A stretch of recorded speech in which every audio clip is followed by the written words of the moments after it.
নমস্কার। প্রত্যেক দিনের মতো আমরা ডাব্লিউবি এসএসসি গ্রুপ সির যে ইংলিশের যে মক টেস্ট তার আরও একটা সিরিজ এখানে আমরা নিয়ে এসেছি।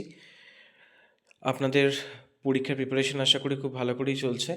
1 মার্চ হচ্ছে পরীক্ষা, সামনে আর কয়েকটা দিনই রয়েছে। তো প্রিভিয়াস যে প্লেলিস্টগুলো রয়েছে ইংলিশ মক টেস্টের, একদম পরীক্ষার মতো করে মক টেস্টগুলো বানানো, তো সেগুলো একটু ফলো আপ করবেন, আপনাদের প্রত্যেকের কাজে লাগবে। তো সময় নষ্ট না করে আমরা প্রথমেই চলে যাচ্ছি আমাদের এই মক টেস্ট নাম্বার 14 যে 15টা কোশ্চেন আছে সেটা সম্পর্কে বিস্তারিত আলোচনায়। প্রথম যেটা রয়েছে সেটা হচ্ছে কি ডিলিজেন্ট। ঠিক আছে, ডিলিজেন্ট শব্দটার সমার্থক শব্দ বলেছে। তো এখানে এই যে অপশনগুলো রয়েছে, তাহলে আমরা দেখে নিই ডিলিজেন্ট শব্দটার অর্থ কি। ডিলিজেন্ট মানে হচ্ছে কি না পরিশ্রমী বা যত্নশীল। ঠিক আছে, তাহলে এখানে বাকি অর্থগুলো দেখুন, এখানে কি কি দিচ্ছে। হার্ডওয়ার্কিং, হার্ডওয়ার্কিং একমাত্র ডিলিজেন্টের সঙ্গে যাচ্ছে, বাকি লেজি, কেয়ারলেস, স্লো এগুলো প্রত্যেকটাই কিন্তু বিপরীতার্থক শব্দ হচ্ছে, তাই না? তাহলে পরিশ্রমী নয়। আচ্ছা, সেকেন্ড হচ্ছে কি না এনসিয়েন্ট। এনসিয়েন্ট মানে কি হবে, ওল্ড, মডার্ন, হিস্ট্রিক না অ্যান্টিক, এটার বিপরীত শব্দ বলেছে। তাহলে এনসিয়েন্ট মানে সবসময় কি হবে, এনসিয়েন্ট মানে প্রাচীন, তাই তো? তাহলে এনসিয়েন্ট মানে হচ্ছে প্রাচীন, আর বিপরীত হচ্ছে মডার্ন। ওকে, 3 নম্বর যাই। ফাইন্ড এরর বলেছে, one of my friend lives in Delhi. ঠিক আছে, তাহলে এখানে কোন পার্টটাতে এরর আছে সেটা আমাকে বার করতে হবে।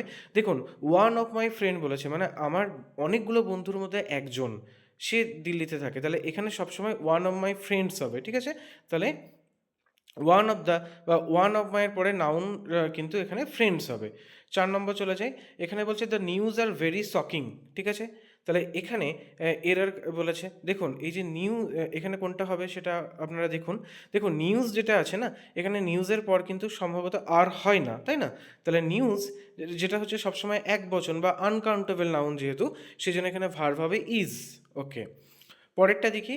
Choose the correct sentence. কি বলছে যে এখানে এই যে নট অনলি বাট অলসোর এখানে কোন ইউজটা হবে, তাহলে প্রথমে আপনারা একটু সেন্টেন্সটা দেখে নেন যে কোনটাকে আমরা ব্যবহার করব। দেখুন, নট অনলি বাট অলসোর ক্ষেত্রে ফরম্যাটটা কেমন হয়। এখানে অপশনটা হচ্ছে ডি উত্তর হবে, মানে সেন্টেন্সটা এবার দেখে নেন। Not only is he intelligent but he is also hardworking. দেখুন, নট অনলির পরে ইজ হয়, তারপর সাবজেক্ট হয়, কিন্তু বাট তারপর হয় সাবজেক্ট, তারপর হয় ভার্ব। ঠিক আছে, তাহলে এটা হচ্ছে প্যাটার্ন। সেজন্য not only is intelligent but he is also hardworking. পরেরটা দেখি। She is fond dash music. তাহলে ফন্ড এটা অ্যাপ্রোপ্রিয়েট প্রিপোজিশন দিয়েছে, ফন্ডের পর সবসময় অফ হয়, তাই তো? তাহলে ফন্ড অফ হবে। বেশ, পরেরটা কি বলছে, পুট অফ। এটা একটা ফেজাল ভাব দিয়েছে, তাহলে পুট অফ শব্দটার অর্থ কি। পুট অফ শব্দের অর্থ হচ্ছে কি না পিছিয়ে দেওয়া বা স্থগিত করা, কোনো কাজকে পিছিয়ে দেওয়া বা স্থগিত করার ক্ষেত্রে পুট অফ ব্যবহার করা হয়। আচ্ছা, হি ইজ আর্টিকেল থেকে দিয়েছে, he is dash MLA of this area. তো এমএলএর আগে কোন আর্টিকেল বসে দেখুন। এমএলএ শব্দটা উচ্চারণ হচ্ছে এম দিয়ে, তাহলে এখানে এম এ আসছে, এম মানে এ আসছে, তাই এখানে অ্যান বসবে। ঠিক আছে, বেশ, পরেরটা দেখি। এই গ্রুপ অফ এলিফ্যান্ট, এটা খুব ইম্পর্টেন্ট। এই গ্রুপ অফ এলিফ্যান্ট এগুলো আসে, আমি অনেকগুলো আলোচনা করে দিয়েছি। তো গ্রুপ অফ এলিফ্যান্টকে বলা হয় অ্যাকচুয়ালি হার্ড, তাই তো? হার্ট বলা হয়। এবং দেখুন বাকি এই জায়গাটা চাইলে আপনারা স্ক্রিনশটও নিয়ে রাখতে পারেন, এখান থেকে কোনো না কোনো কোশ্চেন কিন্তু দেবেই। ঠিক আছে, এখানে প্রত্যেকটা গ্রুপ অফ যে জিনিসগুলো থাকে তার একটা প্রত্যেকটা এখানে দেখুন এই কাকের দল, প্যাঁচার দল, হাঁসের দল এরকম করে লেখা আছে। বেশ, এরপর হচ্ছে কারেক্ট একটা সেন্টেন্সের কারেক্ট সেন্টেন্স কোনটা হবে সেটা আমাদেরকে দেখতে হবে। দেখুন এখানে সেন্টেন্সগুলো প্রথমে একবার একটু দেখে নেন। দেখুন কারেক্ট সেন্টেন্স আমরা কি বলবো না, এখানে অ্যান আওয়ার এগো, মানে বি যেটা আছে, she finish the work an hour ago. ঠিক আছে, এটাই হচ্ছে সব থেকে, এটা একটা সিম্পল পাস্ট টেন্স, তাহলে এটাই হচ্ছে একদম কারেক্ট ফর্ম। আচ্ছা, 11 নম্বরে আসি। কি বলছে, অ্যাডভার্ব বার করতে বলেছে। He is quickly solve the problem. Adverb মানে কি, যে ভাবটাকে মডিফাই করছে, তাহলে এখানে ভাব কোনটা, সলভ।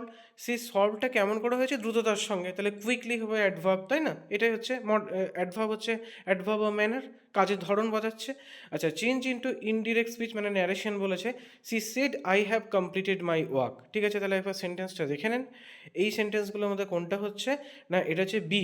ঠিক আছে, প্রেজেন্ট পারফেক্ট থেকে পাস্ট পারফেক্ট হবে, তাহলে এখানে she said that she had, মানে আইটা হয়ে গেল সি, হ্যাভটা হয়ে গেল হ্যাড, আর কমপ্লিটেড মাইটা হয়ে যাচ্ছে হার। ঠিক আছে, 13 নম্বর দেখি কি বলছে, প্যাসিভ ভয়েসে করতে বলেছে। They will announce the result tomorrow.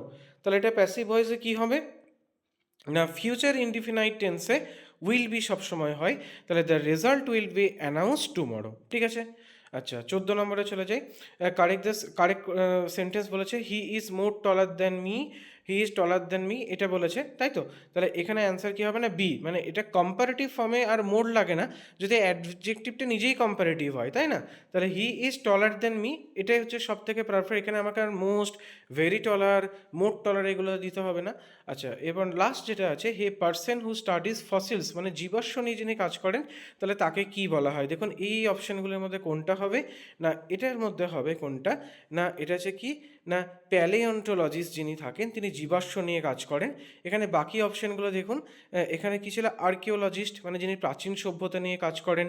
আচ্ছা, অন্থ্রোপোলজিস্ট যিনি মানবজাতির উৎপত্তি সংস্কৃতি নিয়ে গবেষণা করেন, এবং জিওলজিস্ট হচ্ছে পৃথিবীর গঠন, শিলা এবং খনিজ নিয়ে গবেষণা করেন। তাহলে এই ছিল আজকের সেটের সমস্ত কোশ্চেন যেগুলো আমরা আলোচনা করলাম। আপনারা প্রিভিয়াস যে সেটগুলো আছে সেগুলো প্র্যাকটিস করুন। আমি আশা করি যে এগুলো প্র্যাকটিস করলেই কিন্তু আপনারা একটা খুব ভালো ইংলিশে স্কোর করতে পারবেন। প্রত্যেকে খুব ভালো করে প্রিপারেশন নেন। সবাইকে অনেক অনেক ধন্যবাদ।